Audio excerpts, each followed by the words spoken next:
Oi, bora falar sobre uma das coisas que eu mais gosto de fazer na vida, que é viajar? Eu sei que parece meio clichê, assim, várias pessoas, muita gente, né, concorda comigo que viajar é muito bom, especialmente porque geralmente quando a gente viaja é em períodos de férias, que a gente tá só curtindo e que é tudo muito bom, e que a gente não tem que trabalhar e que não tem responsabilidades e tal, tal, tals. Mas queria falar de viagens não só dessa perspectiva, mas também da perspectiva de como isso pode ser muito transformador nas nossas vidas e como isso foi e vem sendo muito transformador na minha vida e para eu tomar decisões e para eu sair da zona de conforto, enfim. Bora pro tema desse episódio. Para começar, queria já deixar bem claro aqui que eu ainda não sou uma viajante internacional, não por escolha própria, mas pela vida mesmo. Ainda não tive os recursos para tal. Então, eu acho que ainda vai chegar a minha hora, que eu vou conseguir conhecer um outro país e uma outra cultura, e vai ser muito legal. E o que eu mais estou animada nesse sentido é para ver a biodiversidade dos outros lugares que tem por aí, sabe? E experimentar comida. Nossa, eu quero muito experimentar comidas diferentes e típicas de outros países, sabe? Mas, por enquanto, as minhas viagens têm sido todas em território brasileiro. E nos últimos 2 anos eu conheci vários estados brasileiros. Então, conheci Amazonas, Tocantins, Maranhão, Santa Catarina, Rio de Janeiro. E eu conheci ainda mais São Paulo, Minas Gerais, que eu já conhecia, mas consegui conhecer mais também. Bahia, enfim, gente, fui para consegui ir para muitos lugares, tive muitas oportunidades e possibilidades, o que foi muito legal. Algumas delas eu que fiz uma busca ativa de ir mesmo e outras vieram como propostas e tal e acabou dando certo.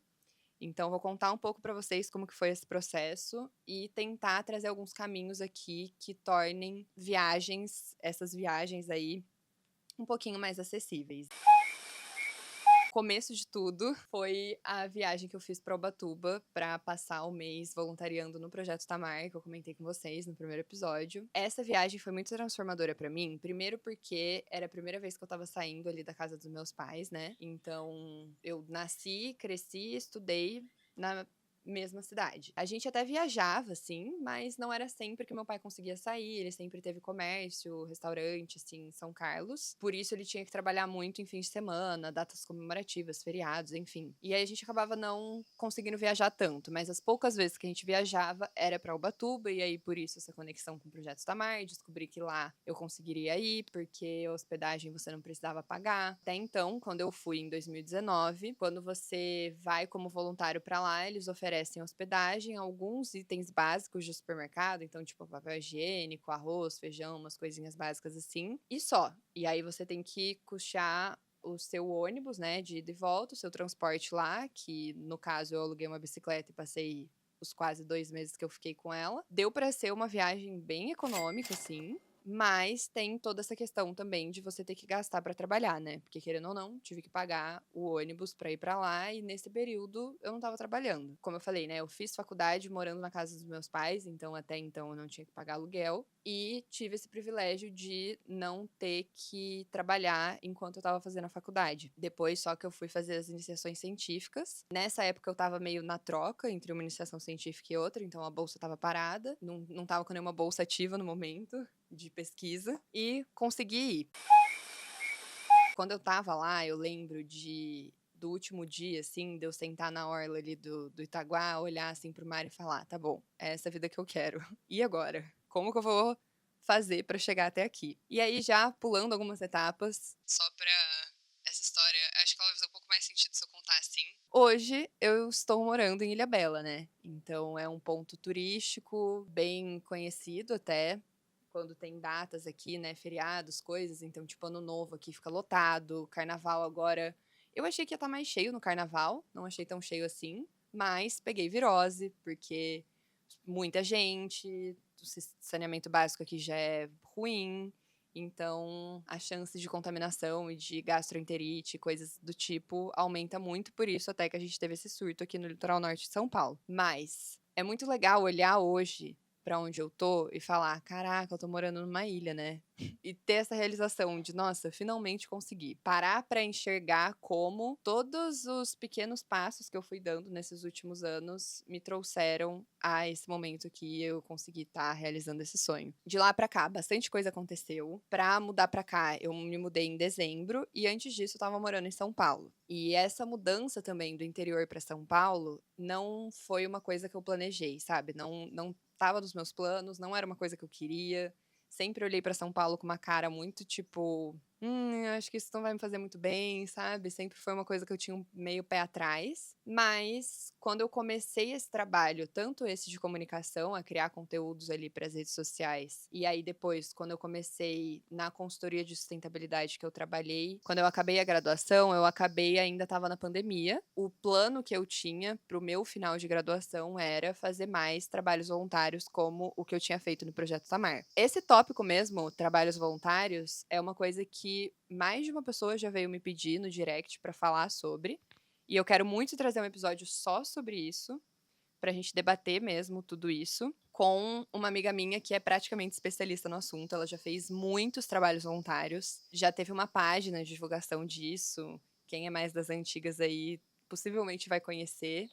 Mas mês que vem só que eu vou pra São Carlos e aí vou tentar marcar com este ícone pra ela estar aqui com a gente no podcast. Então, dedos cruzados pra dar certo, algum momento vai dar. E aí eu retomo esse assunto, mas só pra já dar uma introduzida, né? Eu acho que trabalhos voluntários, eles limitam um pouco, eles limitam bem, na verdade, né? Quem tem o acesso a conseguir fazer. Então, quando eu consegui fazer o Projeto Tamar, eu tive esse privilégio de não ter que trabalhar enquanto estava fazendo faculdade, porque eu estava morando com meus pais, não tinha que pagar aluguel, enfim. Não é todo mundo que tem essa possibilidade de ficar 1, 2, tem trabalhos voluntários que são, tipo, pelo menos 3 meses, 4, 6 meses, sem trabalhar, né? Tipo, trabalhando só em troca de hospedagem. Tem muita gente que precisa trabalhar e realmente ter o dinheiro ali para pagar boletos e coisas e tal.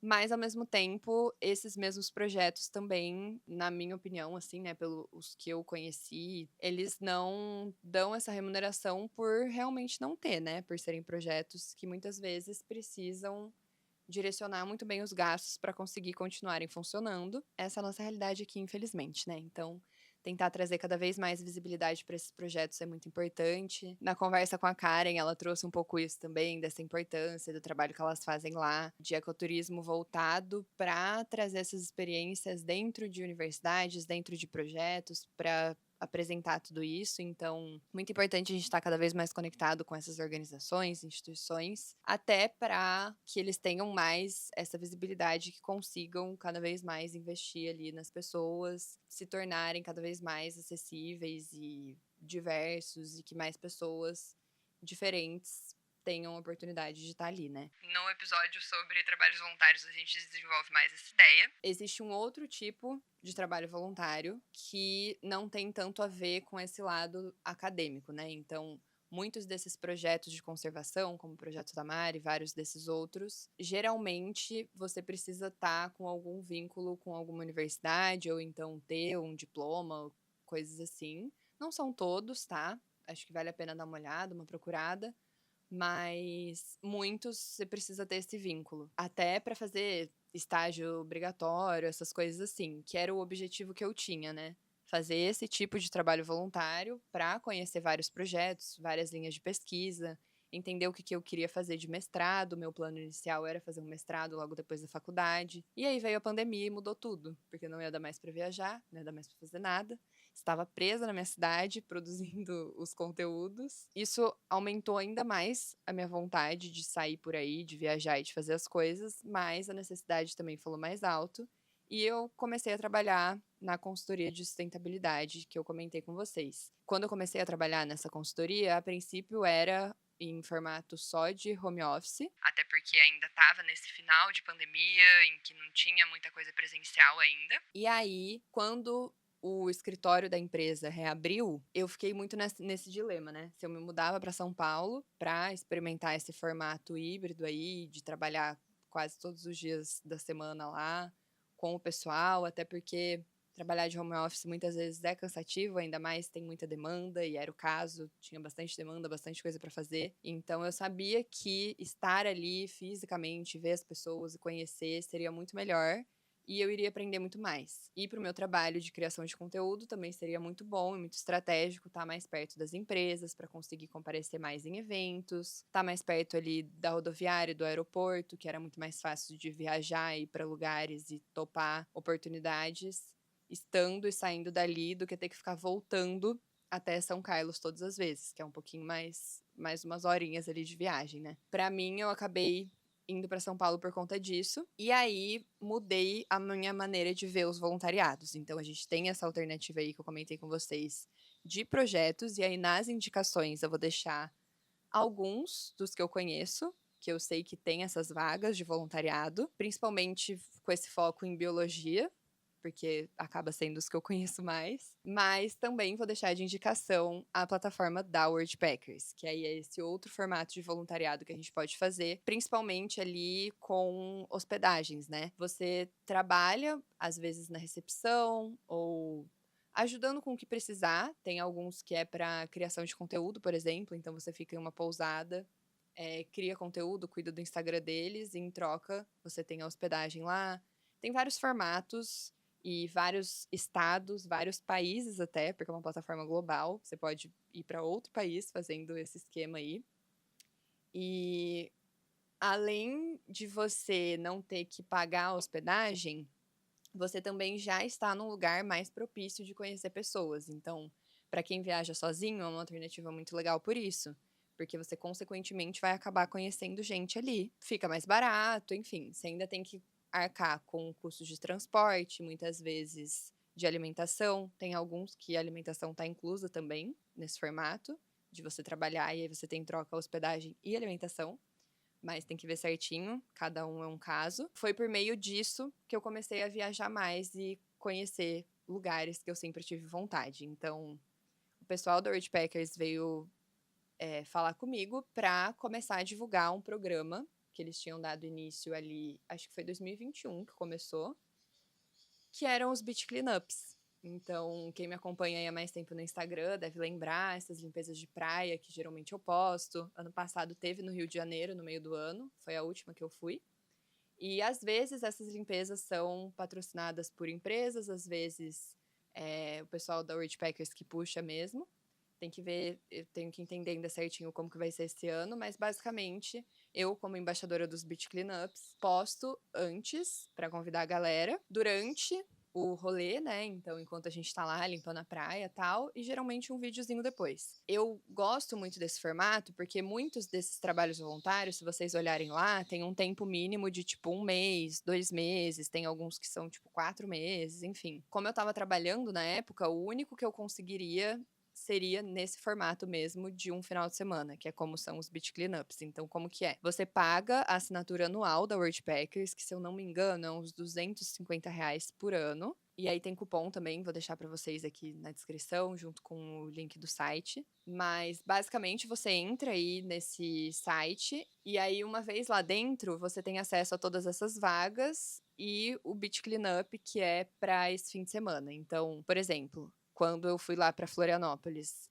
a vaga tava lá, que você tinha direito à hospedagem na sexta-feira, então você chegava lá na sexta, dormia de sexta para sábado, o check-in acho que era mais ou menos tipo meio-dia, então você já passava quase que o dia de sexta, dormia o dia de sábado, que era quando acontecia a limpeza, geralmente sábado de manhã, dormia e aí domingo era o dia do retorno, né? Domingo já não tinha hospedagem à noite. Mas eu sempre achei esse um modelo muito legal e aí que eu consegui conhecer vários lugares. Florianópolis, Rio de Janeiro, Ilhabela. Primeira vez que eu vim aqui pra Ilhabela foi por meio dessas limpezas de praia. E aí eu lembro que quando eu vim pra cá eu falei, nossa, eu moraria fácil aqui nesse lugar, hein? Muita estrutura, muita coisa boa. E aí corta pra eu agora, vivendo aqui. Se eu não tivesse feito esses trabalhos, eu não tivesse vindo pra cá, eu não tivesse saído da zona de conforto muitas vezes, porque muitas dessas viagens eu fui sozinha, e aí eu conheci o pessoal da organização do Beach Cleanup, mas cada vez era um grupo diferente. E aí isso é uma outra coisa legal também, desse formato dos Beach Cleanups, e também de hostels e coisas assim, né? Geralmente você vai ter outras pessoas ali compartilhando essa experiência com você, algumas chegando junto com você, então também pode ser, sei lá, a primeira vez dela viajando sozinha, e aí vocês viram grandes amigas. Fiz muitas amizades viajando desse jeito. Você se sente muito mais seguro, né? Por ter o amparo ali da plataforma pra, se alguma coisa acontecer, você conseguir entrar em contato. Tem essa dica que transformou a minha visão do litoral e dos lugares que eu gostaria ou não de morar. Por exemplo, quando eu fui fazer a limpeza de praia no Rio de Janeiro e outras vezes que eu tive trabalhos e coisas que eu também viajei para o Rio, eu entendi que o Rio não é um lugar que eu gostaria de morar, pelo menos não agora. Florianópolis, em contrapartida, já foi um lugar que eu considerei muito morar. Eu acho que algum dia eu ainda vou morar lá. Você começa a ter essa lista de prós e contras e ver, entender as coisas. E quando você tá nessas viagens um pouco mais low cost, assim, né? Que você não fica em hotéis e que você não vai para pontos super turísticos e você conhece mais o dia a dia mesmo das pessoas, você começa a ter uma base muito melhor para conseguir discernir o que que você quer, o que que você não quer. E aí foi assim, conhecendo, que eu decidi vir aqui para a ilha, porque eu vi dentre as opções que essa é uma cidade do litoral que tem infraestrutura muito boa, hospital, várias coisas foram se encaixando que possibilitaram com que eu tivesse aqui hoje, né? Desde eu ter conhecido o Bruno, também em uma dessas limpezas de praia. Então, eu vim pra cá, acho que foi 2023. Acho que foi, setembro de 2023. Eu vim pra fazer curso de mergulho com meu pai aqui e já ficar pro fim de semana pra uma limpeza que ia ter, que coincidentemente também ia ser no mar e precisava ser credenciada. Então eu marquei o curso de mergulho antes de eu saber que ia ter essa limpeza. E aí coincidiu, porque eu ia vir fazer o curso e fazer a limpeza de praia. Por isso que coincidiu a data. Só que aí acabou que essa limpeza também era do mar. E eu só fiquei sabendo disso, tipo, muito perto, assim. E aí eu fiz o curso de mergulho, pude mergulhar na limpeza, e aí foi nessa limpeza aí, nesse esquema todo, que eu acabei conhecendo o Bruno, porque a escola de mergulho que tinha parceria ali, a Oceano Sub, era a que o Bruno trabalhava. Pra vocês verem, né, como a sua vida pode se transformar, você pode conhecer o amor da sua vida viajando e fazendo essas coisas. Em paralelo a isso, outros trabalhos que eu também fiz viajando foram para dar palestra, conhecer linhas de produção, né, tipo indústrias, chão de fábrica, assim. Então, por exemplo, eu conheci fábrica de leite condensado da Nestlé, fui para uma visita técnica de coisas da Nestlé.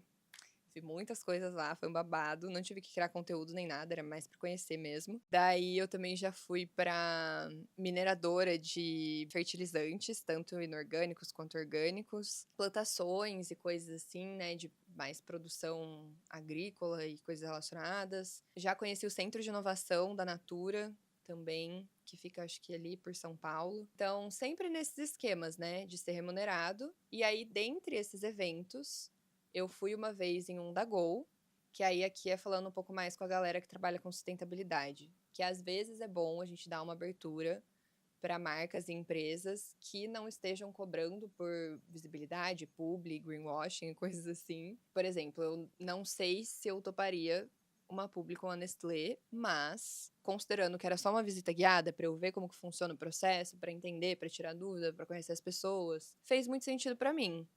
Esse foi meio que o mesmo caso de um evento que eu fui com a Gol, e aí acabou que eu mudei muito minha opinião sobre a empresa Gol e a gente acabou fazendo outros trabalhos ainda depois. E nesse mesmo evento que eu fui para conhecer mais as iniciativas de sustentabilidade da Gol, eles também estavam lançando uma aeronave que fala sobre os programas que eles têm de neutralização de carbono e de várias outras coisas que eles fazem lá, de troca de combustível para combustíveis mais sustentáveis, e estudos e coisas relacionadas. Eu acabei conhecendo o fundador da Viva Lá, um dos fundadores, né? Foi por isso que depois eu comecei a fazer as expedições com a Viva Lá, que eu vou entrar nesse tópico ainda, mas para vocês verem como a vida é uma coisa muito doida, né? Tipo, você precisa realmente sair, dar a cara e ver as pessoas e, sabe, sair da zona de conforto mesmo para essas oportunidades aparecerem. Então, nos últimos anos, eu aceitava tudo quanto era tipo de convite, assim, para fazer as coisas e viajar, claro, dentro das minhas limitações, né? Então, por exemplo, eu recebi um convite para ficar uns 14 dias numa comunidade na Amazônia para ajudar a ensinar mulheres a divulgarem seus artesanatos nas redes sociais e aumentarem suas vendas. Só que aí eu não podia, porque como que eu ia pagar o boleto no fim do mês?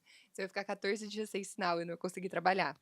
Então não é sempre que eu consigo, mas sempre que rola, eu busco fazer isso porque foi o que gerou as conexões e as mudanças mais transformadoras que marcaram minha vida, né.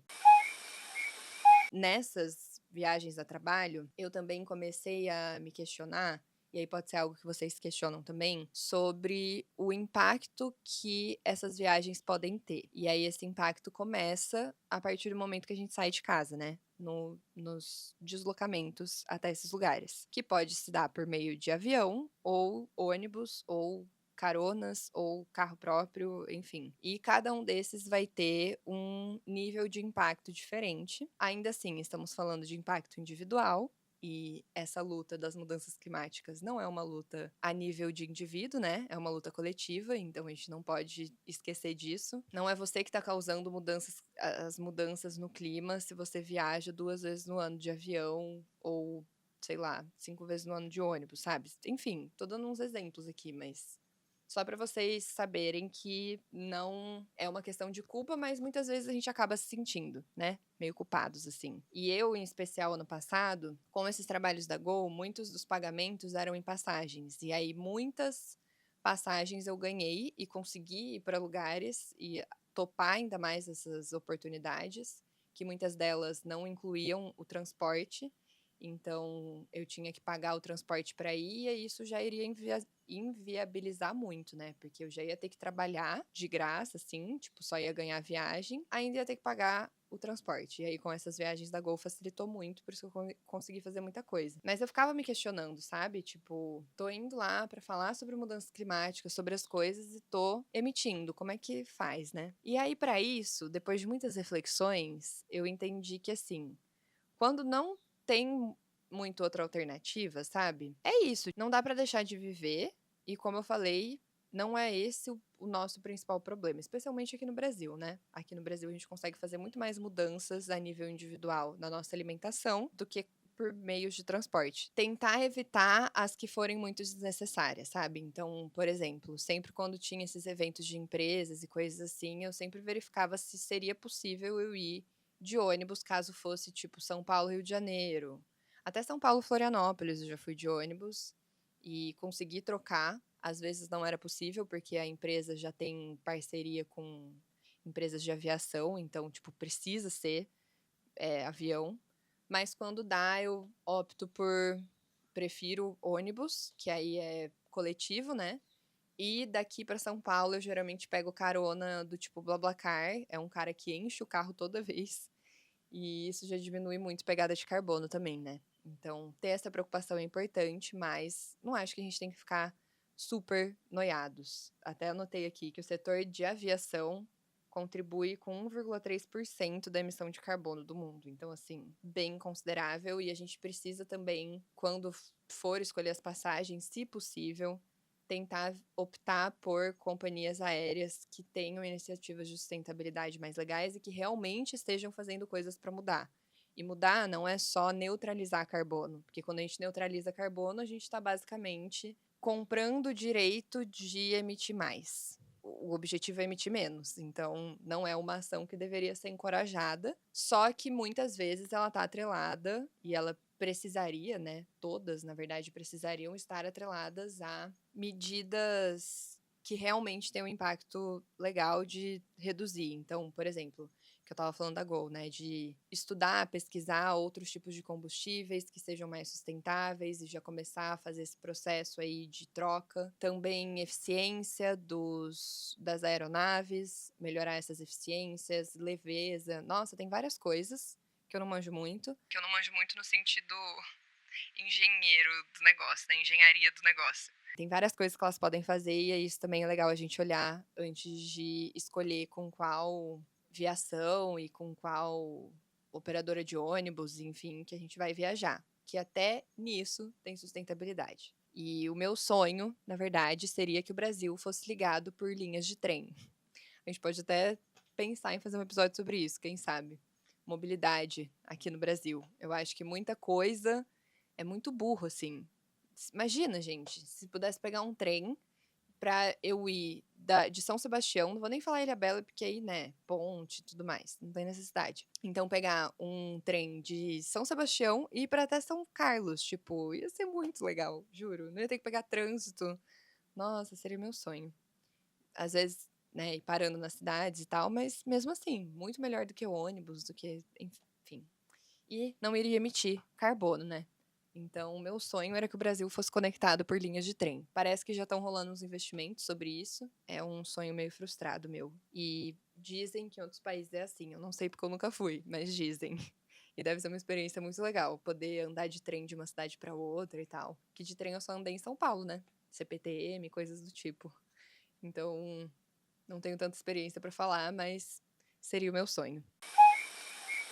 Além desses impactos do transporte, a gente também tem que considerar os impactos nas comunidades locais, e aí esse impacto pode ser positivo ou negativo, tanto para a economia local, comunidades, enfim. Ele pode ser negativo quando, por exemplo, excede o número de pessoas que poderia visitar aquele lugar sem causar um impacto muito grande, que não tem muita regulamentação, e aí áreas naturais e protegidas acabam sendo muito degradadas e lixo é deixado. Isso acontece muito aqui na ilha.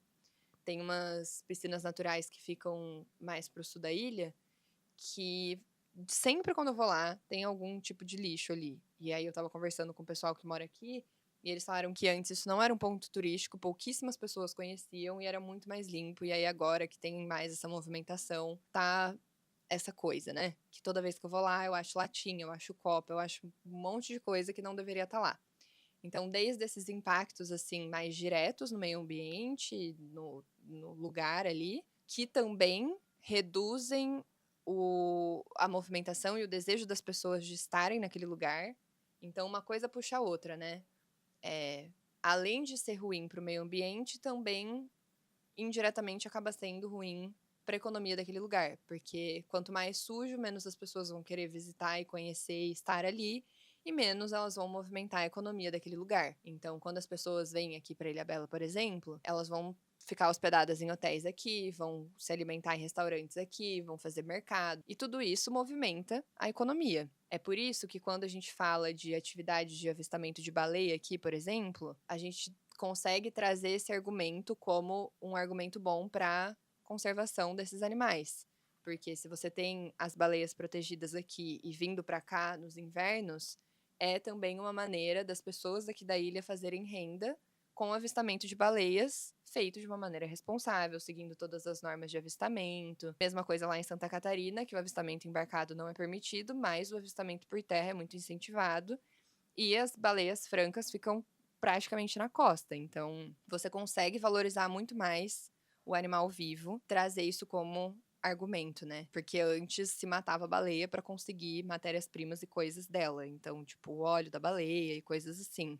Hoje, vale muito mais a pena, até financeiramente falando, você manter a baleia viva. E aí, por isso que esses tipos de turismo podem ser importantes. Você pode vincular isso à conservação de espécies, você pode vincular isso à proteção de áreas, e as pessoas conhecendo acabam se sensibilizando muito mais para também militarem por determinados lugares. Então, se tem uma área que a pessoa sempre visitou desde pequena e essa área tá com risco de ser desmatada por causa de uma empresa X ou alguma coisa que tá rolando, sabe? Muito provavelmente essas pessoas que já conhecem esse lugar, que já têm algum tipo de vínculo e têm boas memórias e lembranças daquele lugar, vão se engajar mais do que aquelas que nunca viram e que está completamente distante. E o das comunidades tradicionais. Aí a gente puxa mais para o foco do ecoturismo e do turismo de base comunitária, que para mim hoje são as maneiras mais inteligentes, mais legais, mais transformadoras e mais incríveis, assim. O turismo de base comunitária é uma experiência que eu nunca tinha vivido antes e que depois que eu vivi a primeira vez eu falei: "É isso, agora eu só quero viajar dessa maneira". Brincadeira, mas assim, é quase isso, na verdade, porque muitos lugares de meio ambiente aqui, né, muitos dos nossos biomas e esses lugares lindos que a gente tem aqui no Brasil, desde os Lençóis Maranhenses, o Jalapão, Chapada dos Veadeiros, Amazônia, não tem como ficar fora dessa lista, Bonito, enfim, tem muitos lugares e muitos destinos aqui na natureza que a gente tem comunidades que vivem ali, né? Então, como fazer esse turismo de uma maneira em que, no caso do ecoturismo, respeite o meio ambiente e as pessoas, então que gere o mínimo de impacto possível e que tenha essas atividades em meio à natureza, pensando com o foco ali no meio ambiente, na preservação, conservação do meio ambiente e tal, e respeito a essas comunidades. Só que o turismo de base comunitária é mais um passo ali, sabe? De genialidade, eu diria. Porque no turismo de base comunitária você tem as comunidades como protagonistas. Então, as pessoas que moram naquele lugar e que contribuem diretamente para a preservação daquele lugar e que conhecem como ninguém, porque elas moram ali há gerações. E aí essas pessoas abrem as casas delas para que a gente fique nas casas delas, se alimente com elas e consiga realmente ver como que é o dia a dia ali. E aí, apesar delas serem as protagonistas, a gente não vai como meros espectadores, a gente vai como parte da história, entendeu? A gente vai como para realmente vivenciar, olho no olho, conversar e trocar experiências e conhecimentos e tudo mais. Com a Vivalá, as duas experiências que eu fiz com eles, né? Então, contexto. A Vivalá, que é inclusive essa blusa que eu estou usando aqui, é uma empresa de ecoturismo e turismo de base comunitária, da qual eu orgulhosamente sou embaixadora. Eu comecei, fiz a minha primeira viagem com eles final do ano retrasado, que foi na terra indígena de Tenondé-Porã, que inclusive estamos puxando aí uma edição especial, Camilibro com o Vivalá, para levar vocês experienciar esse dia de turismo de base comunitária saindo da cidade de São Paulo. É um bate-volta, então os custos acabam ficando mais reduzidos, o que torna toda essa experiência mais acessível. Também é só um dia que você precisa ter disponibilidade, então também não tem que ter tanto planejamento para tirar férias e coisas do tipo. E vai ser em celebração ao Dia dos Povos Indígenas, porque o Dia dos Povos Indígenas é no dia 19 e essa experiência vai acontecer no dia 20 de abril. E a gente sai de São Paulo, da estação Ana Rosa, às 7 da manhã e volta. O retorno é mais ou menos umas 4 da tarde, aí tem até o tempo de chegar lá no Ana Rosa, mas fim de tarde, assim, comecinho da noite, já estamos de volta. Nesse formato que a gente vai fazer agora, a primeira vez que eu fiz com eles, eu fiz só no formato de conhecer a comunidade, os costumes e andar por lá. Dessa vez, a gente vai fazer uma trilha de 10 quilômetros no meio da Mata Atlântica,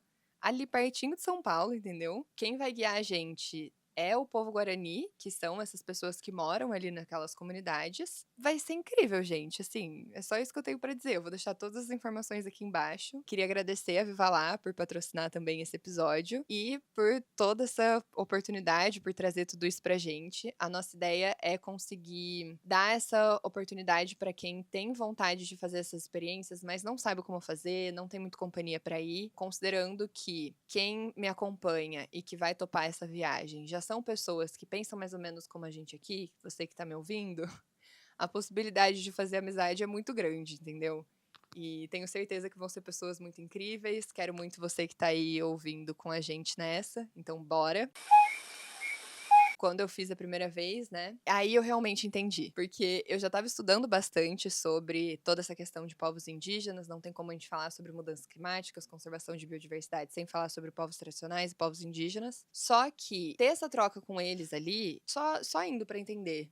Eu até falei isso no último vídeo que eu postei falando dessa expedição, mas é que é literalmente isso. Quando você tá ali, você realmente entende o que aquilo significa e como é importante essa resistência deles até hoje. A gente conseguir ver que viver e existir, fazer as coisas de uma maneira diferente do que é imposto pra gente nessa sociedade, nesse sistema que a gente vive, é possível. Eles estão lá fazendo, estão resistindo há anos fazendo as coisas dessa maneira. Então é muito legal, você volta a sua atenção para esse estilo de vida mais comunitário mesmo, uma coisa mais, sabe? Enfim, é muito legal, muito incrível. E aí depois teve a Pros Lençóis Maranhenses, que quem tá vendo pelo canal do YouTube Tem um vídeo completo aqui sobre isso, pra quem se interessar em saber mais. Nessa dos Lençóis Maranhenses, uma história, assim, que me marcou muito, foi uma conversa que eu tive com o guia lá no meio das dunas dos Lençóis Maranhenses, que ele falou pra mim: "Ah, você é bióloga então, né?" Que eu já estava conversando com ele sobre isso já tinha um tempo. Todos os bichos que ele vinha me falar sobre, eu ficava completamente obcecada, começava a anotar tudo. Ele até deu risada que eu estava anotando. Ele falou que eu tenho cabeça muito de vento, que o pessoal da cidade tem cabeça muito de vento, que a gente esquece muito das coisas, porque ele tinha acabado de me falar as informações e eu já tinha esquecido. Ainda mais eu que tenho TDAH, né? E aí ele falou: "Ah, tá, e aí você estuda então tudo que é vivo." Falei: "É." Aí ele: "E a areia é viva?" Aí eu falei: "Ah, do que a gente aprende, né? A areia entra ali nos elementos abióticos de um bioma." E não é considerada viva ele. "Mas a areia daqui é viva? Olha isso, você vai me dizer que ela não é viva? Olha como ela se movimenta. A cada vez que eu vou fazer essa trilha, as dunas estão em um formato diferente, elas estão redesenhadas e entender esse movimento da areia que é viva e que se movimenta é essencial para conseguir fazer os caminhos certos e tararau, e não sei o quê." E eu falei: "É, eu boto uma fé, a areia daqui é viva." Então, assim, sabe? Tipo, coisas que a gente não aprende da maneira como eles são ensinados, e aí você tem essa troca, essas conversas, é muito bonito, é muito incrível. Ficar nas comunidades também, nossa, uma experiência única. Pra mim, essa é a maneira de viajar que mais faz sentido. Então, se você ainda não conhece esses conceitos aí de ecoturismo e turismo de base comunitária, convido vocês a conhecerem. São experiências ainda mais transformadoras do que a de voluntários que eu tava falando no início. E além de conseguir ter essas trocas e fazer amizades diferentes e se conectar com essas pessoas de diferentes contextos, você também consegue ter essa dimensão de como ainda tem muitos lugares resistindo, especialmente aqui no Brasil, e lugares muito únicos. Então, eu fui pro Jalapão e aí eu meio que parei para pensar sobre essas diferenças, né, do Jalapão, que é cerradão, para as dunas, que é aquela coisa de dunas dos Lençóis Maranhenses, para Ilhabela, que é tipo Serra do Mar e aqui o litoral de São Paulo, né? Que tem aqui o Parque Estadual, falando mais especificamente Ilhabela, as praias, enfim, tudo muito diferente, sabe? Tudo dentro do mesmo país. E aí você fala, tem muita coisa pra gente proteger aqui sim, e eu não vou descansar enquanto tudo isso aqui não tiver em risco, sabe? Dá uma sensação muito boa você olhar para o horizonte e só ver cerrado, sabe? Você olhar para o horizonte e só ver dunas e coisas assim. Então, isso tudo também traz um sentimento muito reconfortante e também dá esse gás, assim, pra gente continuar lutando. De lembrar que esses lugares ainda estão aí, que esses animais que moram nesses lugares ainda estão aí, que as dimensões desses lugares ainda são muito grandes e que vale a pena a gente continuar lutando. É isso. Espero não ter me delongado muito. Esse é um assunto que eu gosto muito de falar sobre. Mas espero que vocês tenham conseguido absorver bastante coisa para trazer para a vida de vocês aí também. Me contem aqui quais são os lugares que mais transformaram vocês, compartilhem experiências, eu quero muito ouvir. Convido vocês a seguirem também, tanto pelo YouTube, quem tá vendo pelo YouTube, quanto pelo Spotify, quem tá ouvindo pelo Spotify, porque essas métricas fazem muita diferença. Eu preciso muito das métricas para conseguir ter esses argumentos e a gente conseguir viabilizar e fazer isso daqui continuar acontecendo. Então, bora ajudar aí, seguindo, comentando, compartilhando e tudo mais. E vamos pro momento final, né? Que são as indicações. Trouxe aqui criadoras de conteúdo. Então, tem a Bela Orlandini, que eu conheci aqui em Ilhabela, que ela inicialmente morava aqui antes de sair mochilando por aí. E eu gosto muito do conteúdo dela, acho que ela traz de um jeito muito respeitoso, assim, e ela viaja por tudo quanto é país. Ela tem mais essa visão internacional. Muitas das indicações, na verdade, têm um pouco mais essa visão de outros países, mas eu acho que abordam de um jeito muito legal e vale a pena de trazer como indicação. Tem também a Maísa Santoro, que é uma bióloga que faz uns conteúdos lindos de expedições incríveis, icônicas que ela faz, tanto no Pantanal e lugares aqui do Brasil, como fora também. Então acho que é uma pessoa bem legal para conhecer, se inspirar e acompanhar o conteúdo. Tem também a Marina Guaragna, uma diva icônica que tá produzindo vários conteúdos sobre Cuba. Tô adorando acompanhar e ver mais como é que é, sabe? Desmistificar um pouco esses lugares que poucas pessoas vão. Tem vários, assim, que ela vai. Muito legal. Tem o Foge SP, do Pietro, que também é um perfil muito legal. Muitas dicas relacionadas mais aqui com o estado de São Paulo. Então, para quem é daqui também, dicas valiosíssimas. A Leone Bucheg, não sei falar direito sobre o nome dela, mas eu vou deixar aqui também na legenda. Ela, eu não sei exatamente de que país ela é. Ela escreve tudo em inglês lá, as legendas e tal. Mas eu gosto muito de acompanhar porque ela também faz umas viagens muito diferentes para uns lugares, assim, umas comunidades muito isoladas e umas culturas muito diferentes, sabe? Então, trouxe de indicação também. E de documentário, eu queria indicar um que tem no Netflix, que chama Os Parques Nacionais Mais Fascinantes do Mundo, que além de mostrar esses parques, também tem toda uma historinha ali, mostra os bichos e tal, então é muito legal. E os documentários que falam sobre isso da National Geographic, que está presente no Disney Plus. Então, eu tentei fazer uma lista, mas eram muitos. E aí eu falei, ai, vou indicar aqui Net Geo, que tá lá no Disney Plus, porque tem muitos, gente. Então, é só abrir a abinha lá e ver que tem vários lá mais relacionados com viagens e que dão também essa inspiração. Por hoje é o que temos. Eu gosto muito de saber também das pessoas que me seguem, tentar alcançar cada vez mais essa diversidade cultural que a gente tem aqui no Brasil, né? E por isso que eu sempre busco para os lugares que eu vou viajar falar sobre as questões que tem lá. Então, por exemplo, ano passado eu fui para Recife, fui com o Gabi, inclusive do Planeta Pós-Pandemia, e a gente falou sobre a questão. Eu falei lá sobre a questão dos tubarões, por que que tem tanto tubarão em Recife. Eu e ele, a gente falou sobre como Recife é uma das cidades com maior risco de aumento do nível do mar, que está mais suscetível a esse aumento do nível do mar por conta das mudanças climáticas e tudo mais. Então, tô cada vez mais tentando atingir esses públicos. Se vocês conhecem pessoas de outras regiões aí, que não seja só aqui do Sudeste, e puderem recomendar também o podcast, eu vou ficar muito feliz. Gosto muito dessa diversidade toda que a gente tem aqui, né? De sotaque, de animais, de coisas, e de ir para outros estados e ver como os biomas influenciam também os nomes desses lugares. Mas, enfim, já tô me delongando aqui. É isso. Até a próxima semana. Um beijo.